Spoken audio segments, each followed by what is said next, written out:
Welcome back to Gold Derby. I'm Christopher Rosen. I'm so pleased to be joined by Melissa Benoist, the star and producer of the excellent Max series, The Girls on the Bus.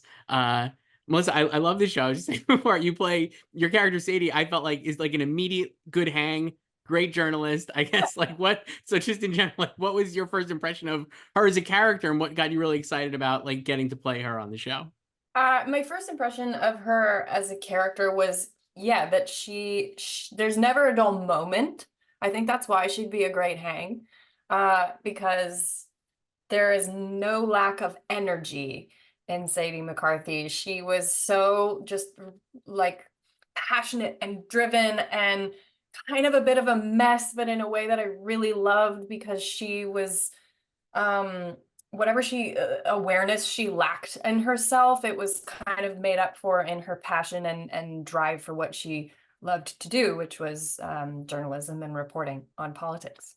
Do you have like so obviously it's based the show is based on the book by Amy Chozick, who but it's fictionalized version of that book. But at the same like I guess how much did you try to draw from Amy versus like your own impressions of the character versus like any other inspirations, I guess, for her? Well, it wasn't really hard to pull from Amy because I think for the most part in the writer's room, she really primarily wrote Sadie's dialogue, and her voice was just so synonymous with Sadie McCarthy. And Sadie is the book is definitely inspired by Amy's experiences on the trail, but Sadie is not Amy whatsoever. Um, but she does have Amy's voice. So that wasn't really difficult to draw inspiration from Amy in that way. But I also spoke to Ashley Parker she's at MSNBC and the Washington Post. She's this really formidable reporter and journalist who's been on many, many campaign trails and is really seasoned and kind of has like a Sadie McCarthy beat to her, like a rhythm there. So I really drew from her. I spoke to her. And really because Sadie kind of romanticizes this bygone era of journalism where when it was the boys club, kind of 1970s, Hunter S. Thompson era. Um, I took a lot of inspiration from the books that I read, that Amy recommended to me from that time, like The Boys on the Bus and Fear and Loathing on the Campaign Trail. And that informed a lot of my approach for the character. Have you always been interested like or I guess like you're just curious like were you always interested in like that kind of journalism or anything or like had you did you think about it all before get like or did this having done this show and played these characters that help you like like consider journalism that you or like this aspect of journalism that maybe you hadn't previously? I have to be honest. I mean, I always considered myself an informed citizen in terms of politics, but I really hadn't thought behind, reading an article. I would never think about the person that was on the ground reporting the facts to me and the truth and like getting to the meat of what was happening on the campaign trail. And so doing this show gave me a massive respect, a really newfound respect for journalism and specifically campaign reporting because it is this front row seat to politics and every election is incredibly important. Um, and the people that are bringing us the truth and reporting what they're seeing, they do help shape the narrative of what the public is consuming. And I definitely have a newfound respect for the field. And I didn't know anything about what it was like to be on the trail at all. I mean Don't take it into a consideration. yeah. I mean, I didn't really, even watching, I was like, oh, I didn't really think about like a lot of the stuff about the show that I find it, like you're so close to the candidates, right? Like, and like you're Yeah. like, it's like a camaraderie, but not, right? I found that really Yeah, interesting. Yeah. it's a really strange relationship. And I know that Amy Chozick, I mean, have you read her book? It's fascinating. Her relationship with Hillary Clinton, because she was on Hillary's beat in 2016. And that relationship is just, it's fascinating because you are in very close proximity. You're riding planes with them, you're riding buses. I don't know if there are buses so much anymore in the modern campaign trail, but you're on a plane with them. The general election, you're in a bubble. You're not allowed to go into real life. Secret Service won't let you once you're like in the bubble of the candidate. But you can there is like facade that you don't necessarily break through, because especially if they're elected, then they're kind of untouchable. It's just a strange situation to be It in with is. another human Yeah. being. Yeah, it really is. The other thing I really loved about the show, just talking about this, like the way the journalism is, or I guess the way the journalists are presented, in that the reporters are having like real conversations with each other, even if they're from ideological different perspectives. I found that Yeah, really great. And they're like listening to each other, even if they don't agree. And all of that, the show felt like very online to me, but also offline, because I feel like in real life, people do speak to each other, maybe not as toxically as they do online. I guess like how about just, I guess in general, was that like nice to get to show that people can have difficult conversations about things without like resorting to name calling or like demonizing the other side, I guess. I think that was one of the biggest goals we had in creating the show, because I think that was very true to Amy's experience on the trail, was that, you know, she might be on the bus with a Fox News correspondent and have completely different ideologies and come from a completely different background, but they're able to work together, they're able to find common ground, they're able to be friends. Um, they're able to maybe change each other's mind every once in a while, and like that to me was one of the best parts of making this show. And what I thought our writers did really well was kind of exemplify and include a lot of different diverse voices in this particular arena. Yeah, I totally agree. I was like watching, I was like, oh man, this is really interesting, because I think another version of the show would have, like, like you said, like taken the Fox News character or like that kind of character and made that like the outright villain or something. But this, it's like, oh, we're really giving a perspective here that I found like really fascinating, to like get to treat that person as a person instead of just like an idea, right? Like, or whatever. Exactly. Yeah, and Yeah. I think the idea was that you can't, I think it's easy because things feel so polarized in this day and age, but I think what we were trying to say was you can't just paint people red and blue uh, in broad strokes, you know, like it's so much more nuanced than that, and people's experiences inform their what they believe in. Right. And the other thing, I mean, another great part of this season, I think, in the show, and certainly for Sadie, the personal arc, obviously, and getting Sadie having to get an abortion, and the way that's handled in the eighth episode, I found like incredibly fascinating, because I don't think I've ever, certainly never seen anything like that in post Dobbs, right? Where it's like Yeah. different laws in different states, and how difficult that would be if you're traveling and all these different things. And I found that the way that was approached really nuanced and really compelling. And I thought your performance in that is great as well. So I guess like how did you kind of, yeah, like how did you talk about that episode and like kind of think about that arc for, or that incident for Sadie, and like how you kind of wanted to portray that on the show? Well, luckily, we had our showrunner, Rena Mamoon. This is not the first time that she's told that particular story. I think she did a an abortion storyline on Everwood years and years ago, and it was kind of striking to hear from her that back then it was a much more difficult story to tell, and way more stigmatized. And I don't think she faced the same hurdles this time. The hurdles that we were facing in this iteration of the abortion story that she was able to tell on our show were that as we were shooting it, laws were changing, and it felt uh, it almost served us in a way, because the rage that we were feeling was real, because we felt like we were kind of watching in real time our rights being taken away as we were telling this story of a woman in a post-Dobbs world traveling from state to state, not knowing what care was available to her and what wasn't, and what was legal and what wasn't wherever she was. So it was, I feel like our story was just so prime um, to include this for Sadie. And I appreciate what you said. It was I was really proud of that we were able to tackle that storyline.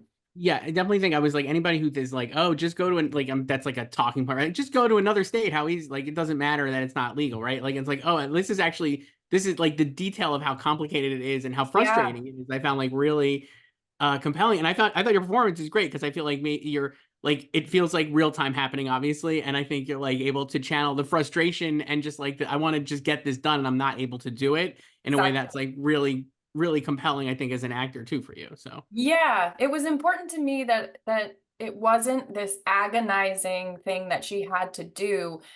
The agony was that the care was not available in a straightforward way. She had made the decision and the clarity was there. And I think that's true for a lot of women that go through something like an abortion, that once you make the decision, it's your choice. Mhm. And that was important for us to exemplify that she knew what she wanted and what was right for herself. And I also, something that I'm so proud about that in that episode was that she her friend, who is not pro-choice, um, takes her to do it. And I think that exemplifies that just because you wouldn't make the same choice doesn't mean that your friend, who you love, who you see is going through something, isn't allowed to make the right choice for herself. Right. Yeah, I think that's true. And like we're saying, I think that shows that like people are people, not ideology, right? Like, and I think that's like a Exactly. really nice thing to show, especially like you said, in such a polarized time, to remember that people Yeah.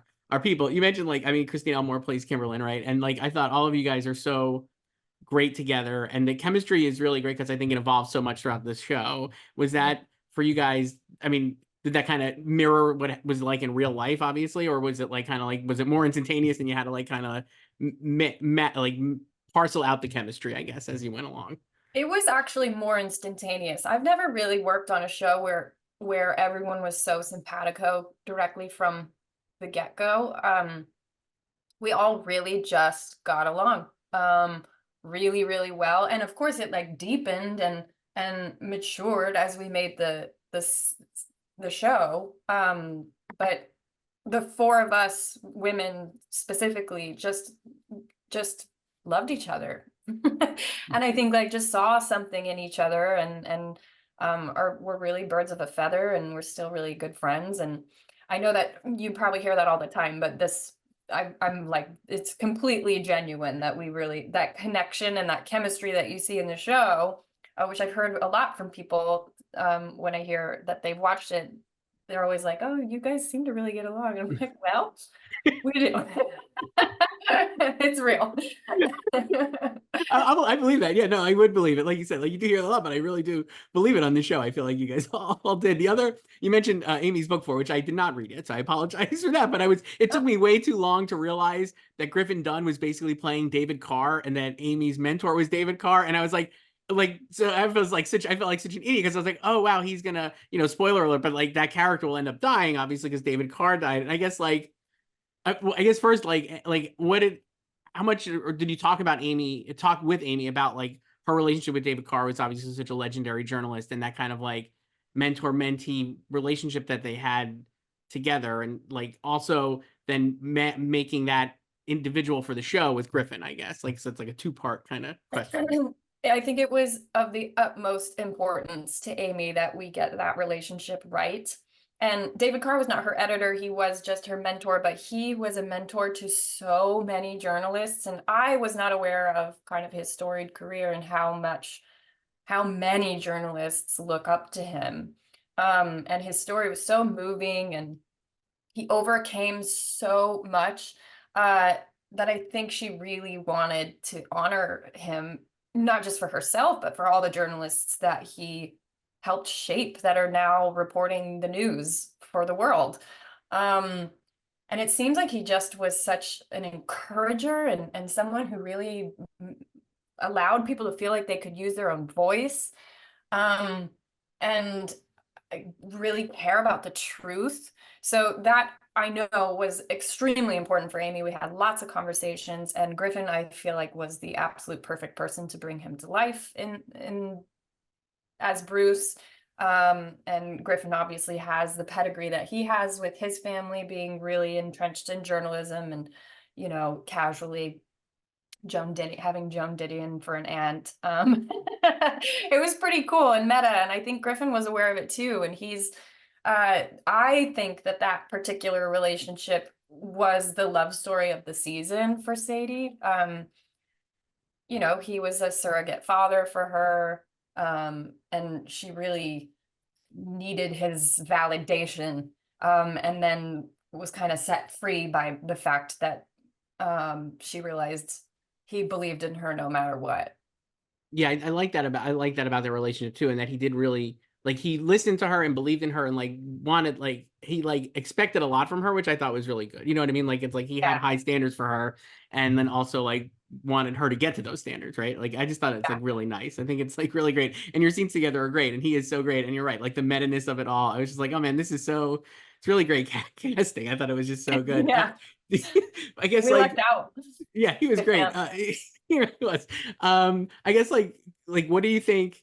So like having done the season, like what did you think? I guess how did you feel, or what do you how did you feel like where Sadie's ended up, and like what do you think she learned about herself throughout the first season or the season? I think that she learned how she wanted to tell the truth. When we meet her at the beginning of the season, I think we just spend an entire season watching her grow and mature, really. Because when we meet her at the beginning, she's really trying to prove herself. She's trying to prove herself in a way that maybe involves doing things that don't feel true to her. And she is more of an emotional writer. She struggles sometimes with objectivity in journalism because she wants to be able to um, tell with feeling what she's witnessing.